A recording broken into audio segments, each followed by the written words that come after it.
Hi,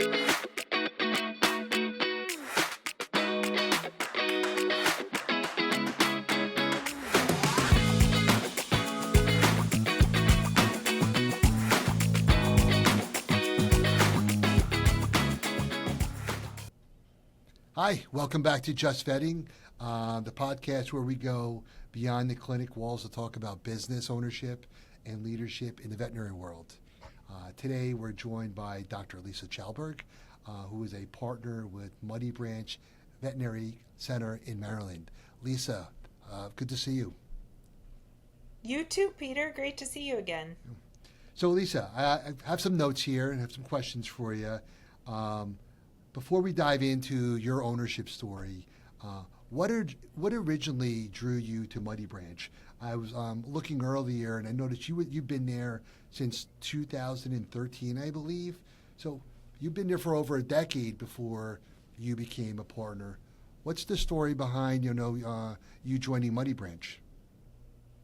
Yeah, well, actually, growing up, I rode horses, and I always planned to be a horse vet.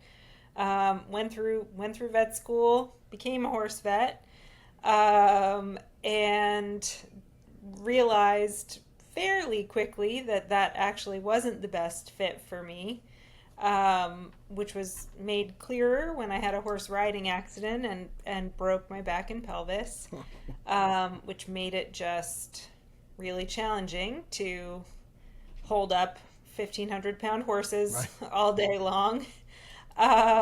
So I met Dr. Katz, Victor, through an old associate of his who basically our husbands worked together.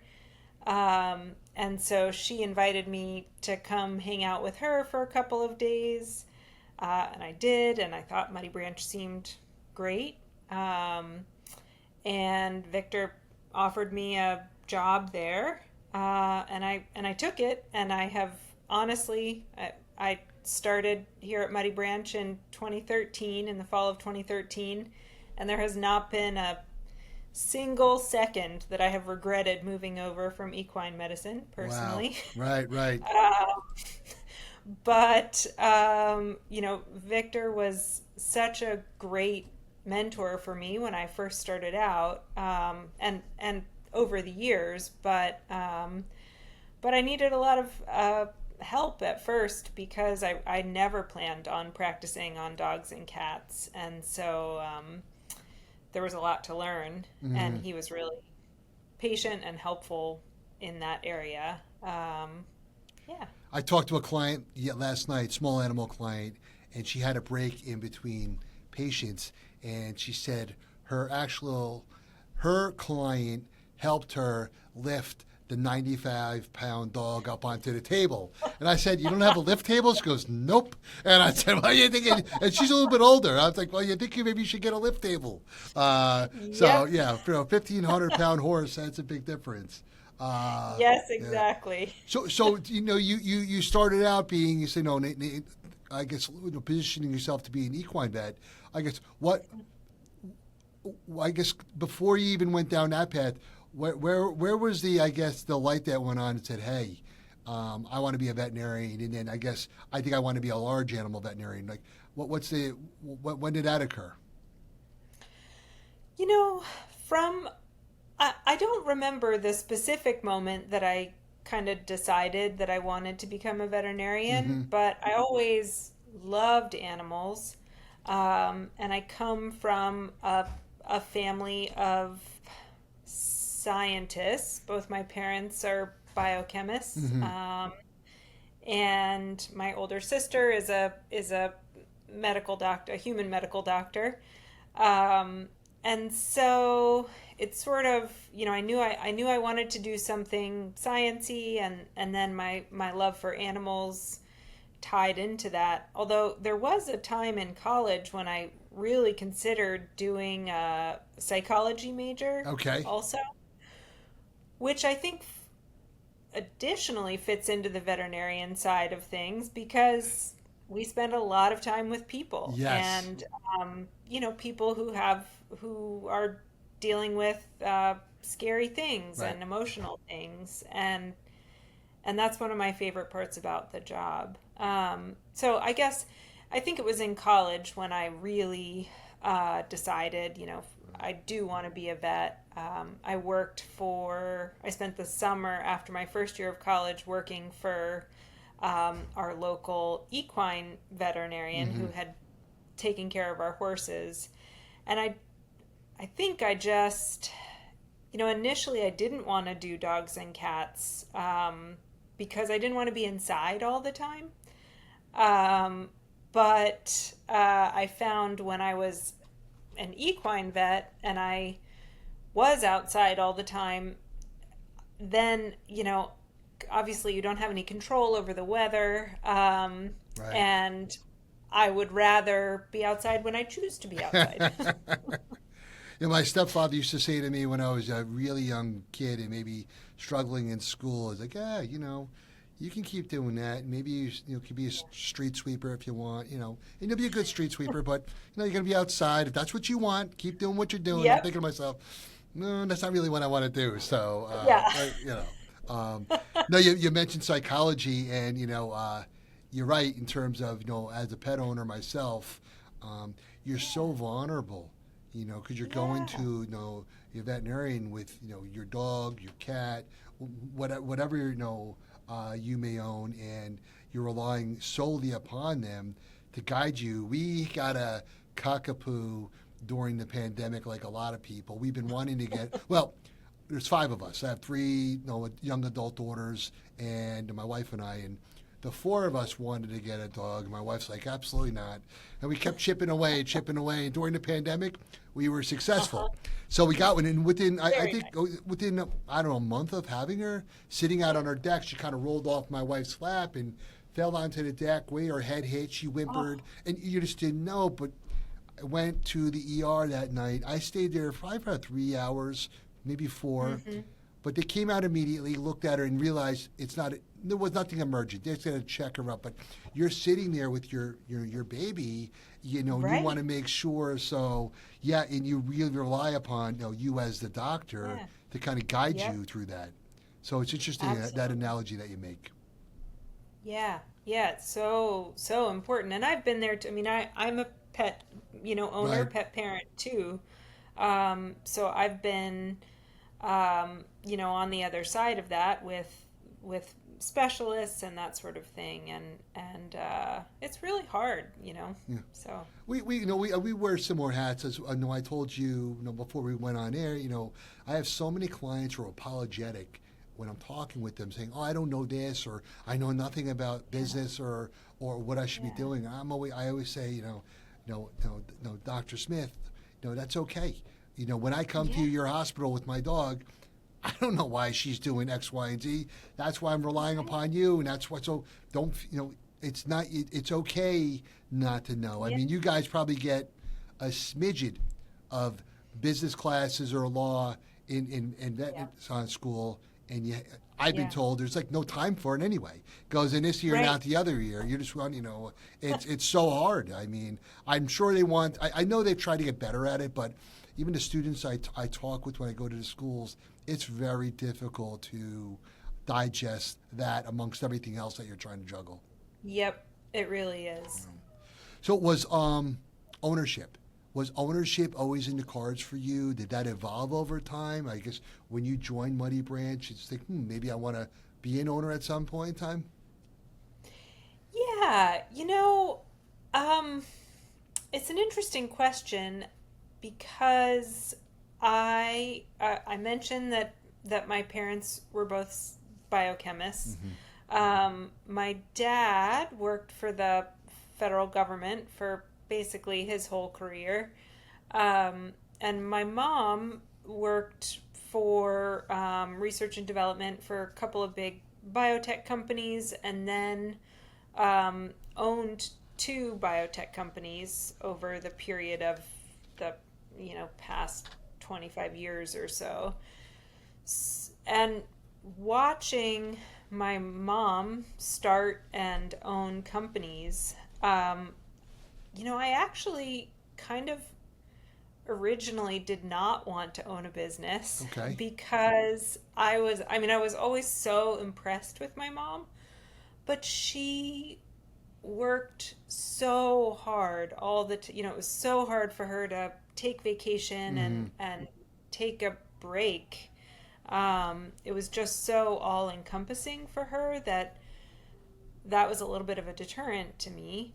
Um, but I think partly, well, then I married a scientist, also a biochemist, who works for the federal government, and now is at a point where he actually probably does work more than I do. Yeah. He's in a position that involves a lot of work, Mm-hmm. but anyway, I think that was partly what made partnership such a appealing notion to me. Right.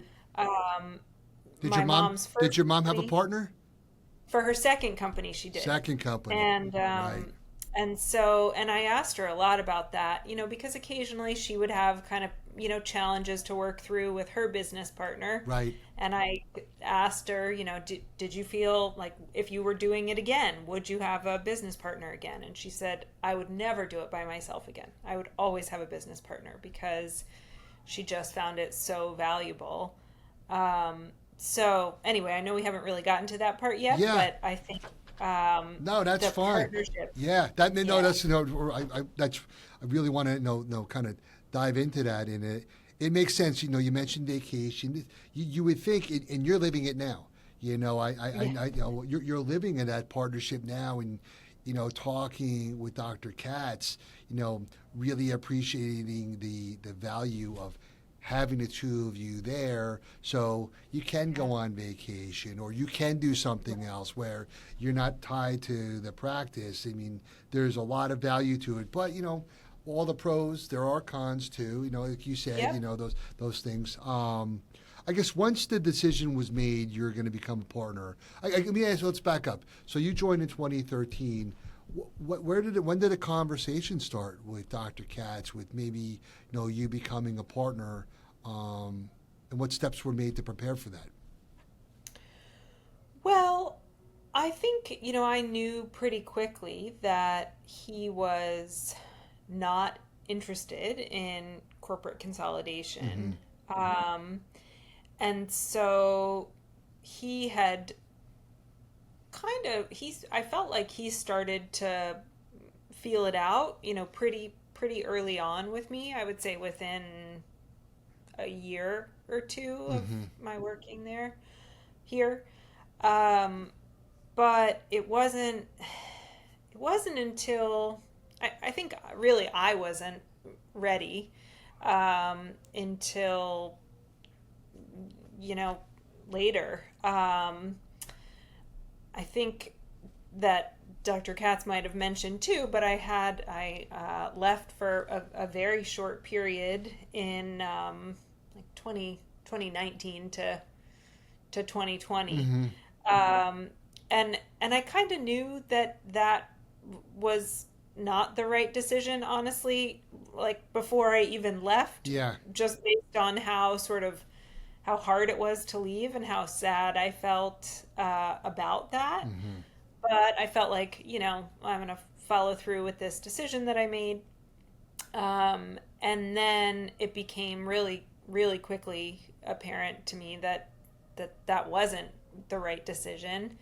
And Dr. Katz and I had stayed in, close contact the whole time, and basically, I gave my notice that I was leaving, pretty soon after I went to this other job. Mm-hmm. But anyway, really, kind of right after I came back, Dr. Katz started talking more about starting up a partnership. Um, and I still, wasn't quite ready at that point. And so I think it was just um, feeling. I don't know. I don't do anything really all that quickly Hmm. in my life, and I Right, right. think I just needed I had to make sure it felt time. right for you. Yeah, I mean, Yeah, a business partnership is no different than the personal partners that we enter right, into. So just you date. right, I had a client of mine totally. who does relief work, and she always said, I always felt it was a great way to date different practices Yeah, to kind of find out their culture, the people. yeah, If it made sense, and for you, you know what, if you're going to go all in and you're going to become an owner, there's certain responsibilities with that. You want to make sure yeah. you got the right partner there. Right, Yeah, exactly. Yeah, it's really it's a big commitment, definitely. and so and I was I don't know that I would say I was like worried. It wasn't that I was worried about the partnership, but I guess I will say I've been incredibly impressed with Dr. Katz's ability to, I mean, he owned the practice by himself for almost 30 years. Right. And so, having to then have a partner and incorporate, someone else's feelings into your decisions and all of that, I think that that's really just so impressive, and I feel like, in a lot of ways he's spent years showing me that he could do that by you know asking for my opinion on a lot of sort of management Hmm. decisions and things like that. um, yeah, You mentioned a couple things about him, and one you said early on about mentorship, and yeah, I don't think I've spoken with um, anyone yet who hasn't had somebody meaningful in their life, some type of mentor who really kind of helped guide them, yeah, which is important, obviously, for all of us in our yeah, professional growth. And I look at somebody like Dr. Katz and the things that you're saying, and he has all the traits of a great leader. Somebody who's owned yeah, a business for 30 years and said, okay, maybe corporate ownership is not the path I want to go down. And if it's not, what do I want to do? And if I'm going to find a yeah, partner, how do I go about doing it? And like you, he probably has hesitations in the beginning. He finds you practice good medicine, and then you fit into the culture. Hey, this is somebody I could see myself partnering with. Starts yeah, bringing you into the fold, right? right, Having those talks. And then once you become a partner, you know, I find one of the biggest hurdles for owners is letting go or yeah, sharing those roles, to your point, especially after 30 years. Again, being yeah, confident in yourself and being a leader, knowing if this is going to work, I need to change some things in order yeah, for, at some point, he may be maybe a majority owner at now, and those roles are going to shift, and then yep, hopefully, the legacy of Muddy Branch is going to continue long into the future, hmm, way past when he's gone, and maybe after when you are too. I mean, that's the great thing about owning a business. yeah, absolutely, yeah, I completely agree. Yeah. So when the decision was finally made, you guys were talking about it. You recall what steps either one of you took to prepare for it? um he had, I mean, I guess primarily it was kind of we had a couple of conversations about what it would look like as far as, how much of the practice potentially I would want Mm-hmm. to buy. He did say early on that he wanted to maintain a majority of the ownership Right. shares, At which least initially, was, sure. Right. yep, Right. yeah, which seemed fine to me. But I think, initially, I think we both had been kind of imagining maybe like slower progression and like starting out owning, less at the beginning Right. and then moving into more. Um, but I guess after he had, kind of an evaluation done as part of his, uh, well, I guess just in preparation Right. Which is for, always a good thing to do. Always. yeah, Right. yeah, for sure. So anyway, I found someone who was able to help with what is it called? Not an appraisal, but the like counter. Anyway, Oh, your the counter my own offer. evaluation. Right. Yeah. Yep. Um, so basically, when I talked to them, and I used Simmons, Hmm. and they were awesome. Right. Really, really great. But anyway, they essentially said, I mean, you can do whatever you want, but it's going to cost you a lot more to do this, 3 or 4 times Yes. than to just do it once or twice, I guess, Yeah. So that was, I think, a big part of the process was just figuring out what made sense financially. Hmm. Um, and then, also, I know, I think that Dr. Katz probably talked about, but, we decided to hire you all as Right. our lawyers, and we were super happy with that situation. Right. But I think we're a little unconventional in that, we Yes. didn't Yep. hire our own. Yeah. So that we were both, I feel, really happy with that decision. It Hmm. definitely just felt more like we were working together towards a common goal Right. rather than, um, Against each kind other. of, Yeah. yeah, Yeah. It's not for everybody. And I got to yeah, say, you guys are more of an outlier in that sense. But you know what? It worked. And you yeah, guys were on the same page. And yeah, in our job is just explain, okay, this, again, just like when I go to my veterinarian, explain the options, what's the yeah, risks, what's the benefits, and then you guys as a client, as you know, you make the decision yeah, at the end of the day. It's not right, our, but so long as it's an educated decision, you're like, okay, that makes sense. yeah, This works for me. I don't want to do this, but this works. So no, that yeah, worked good. I'm so happy for you guys. yeah. I Thank guess you. on that point, looking back on on the transition, what aspects you think went smoothly, and if any bumps along the way, if you can recall, any I surprises honestly, or tough conversations, anything like that? um, I really don't feel like it was. I feel like it was really very smooth. Hmm. The buy-in process. I don't think that either of us, we had sort of a small price negotiation, but that was super easy. Very And normal, I feel right? like, yeah, I mean, um, probably the most challenging part was, and yeah, I mean, I guess not challenging, but like sort of, I don't, depressing Yeah, maybe, what was figuring out all of the, what ifs, like what if you die? What if yeah, whatever, all of that. yeah, And then sorting out the insurances, right. like everybody's life and disability insurance. And I probably still can't explain, A buy sell, my, right. I know. yeah, Right. Listen, it's no different again with a personal partnership.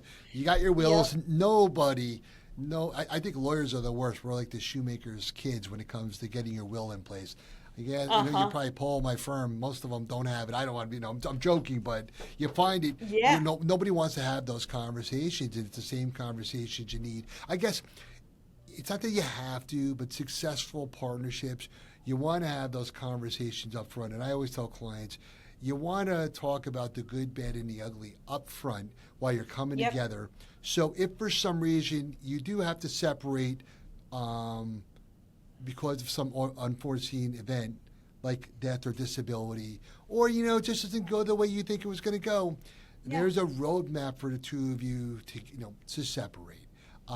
Yeah. That's what's good about good communication among partners. It's probably one of the most Yes. critical things I would advise partners. Is and you guys were a perfect example of the relationship that you had, the trust you had, and the Hmm. communication that you had between the two of you. Yeah. Yeah. And I think that that has, really benefited us Mm. in the early years of our partnership as well. It's just so important to be able to communicate and I mean, I don't think that we've had any really major challenges, Hmm. but I think that we're both, um, we try to be open to um, hearing what the other person is saying, and I feel like decision making is much easier because of that. What's been, if you can, you think about what's been one of the most rewarding aspects of being, an owner? I think, you know, Dr. Katz has sort of, we didn't talk about this in advance, but it just sort of worked out that he has stayed doing, the financial portion of the business. And I've taken over doing the like HR, staff management, scheduling, hiring, all of Right. that kind of stuff. Um, and I think that actually, as hard as it can be sometimes, and as frustrating as it can be sometimes, it really is rewarding to feel like um, the the things that I have done have made an impact, a positive impact, I think, on the practice. Hmm. So, and part of that has been that Dr. Katz is so sort of um, willing to kind of try whatever it is that I want to try. Um, but I pretty early on in our partnership, within the first year of our partnership, I basically came in one day and said, "Oh, I want to try this AI medical record thing," and I was expecting some pushback, and I think there was like 30 minutes of oh, I don't know, whatever, and then he was fully on board, Hmm.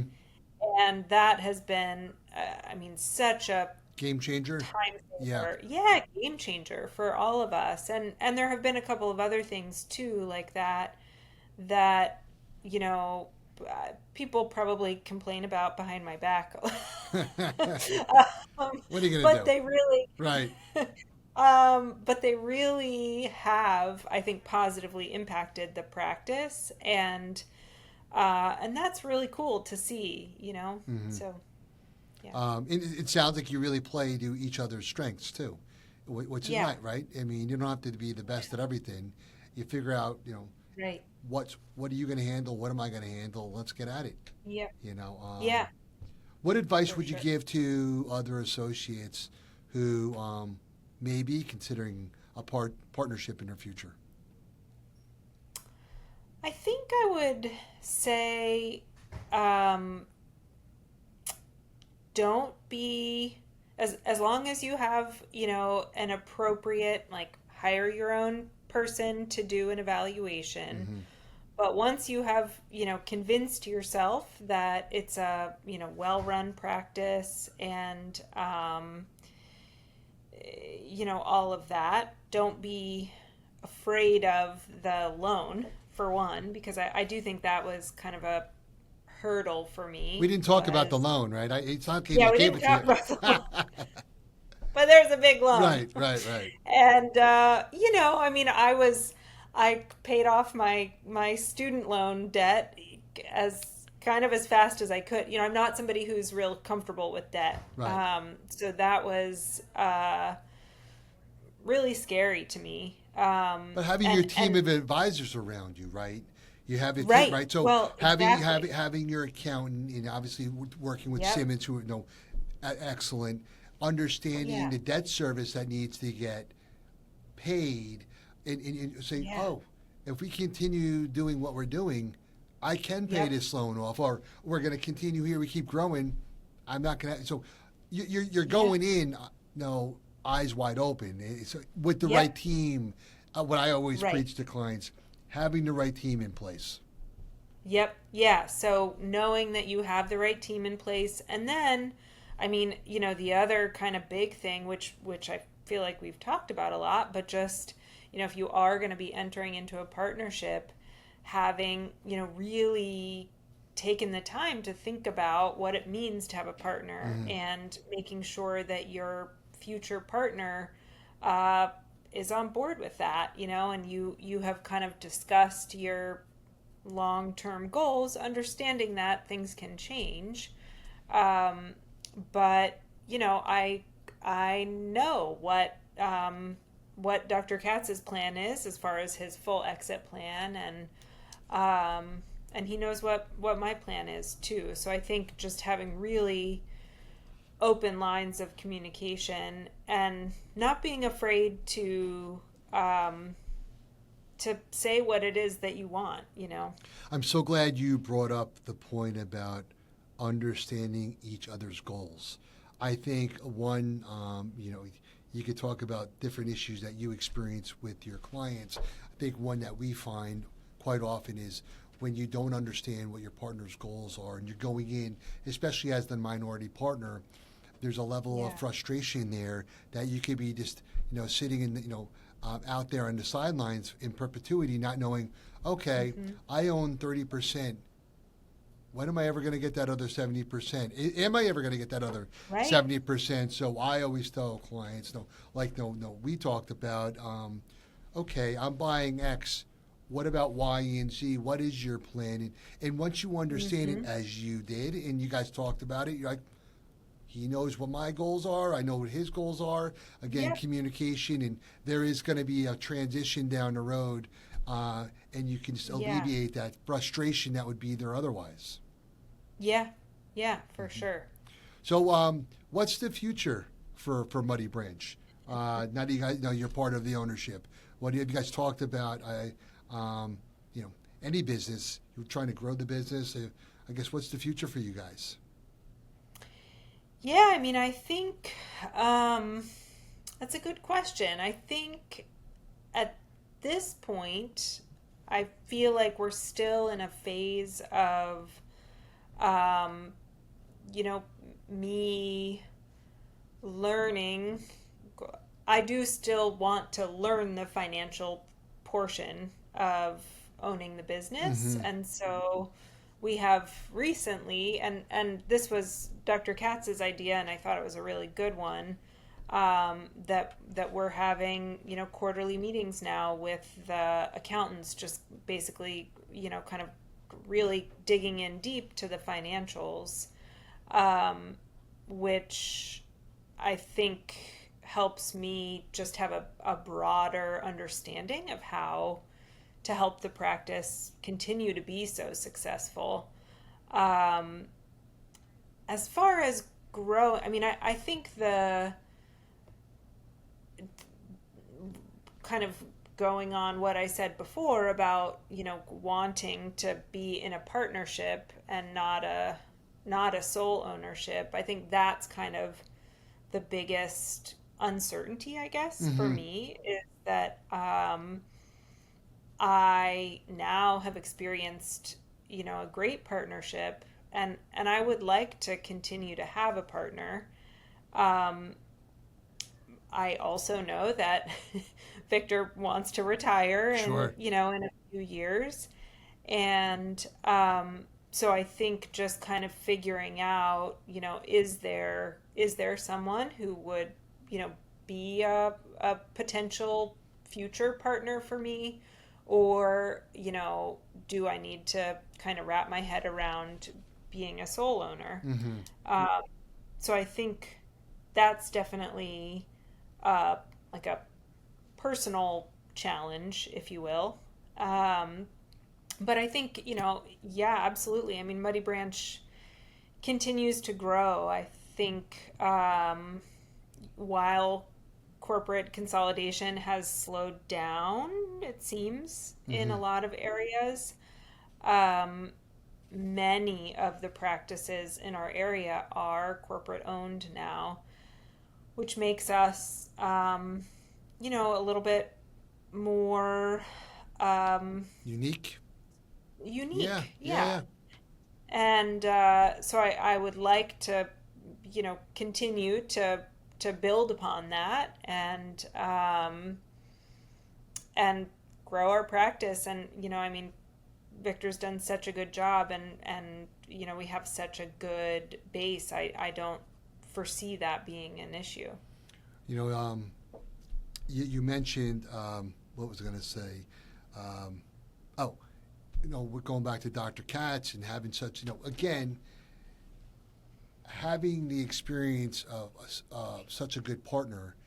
It's also teaching you, at some point when the full succession takes place, maybe you are the sole owner for a period of time, but you know what a good partnership can look like.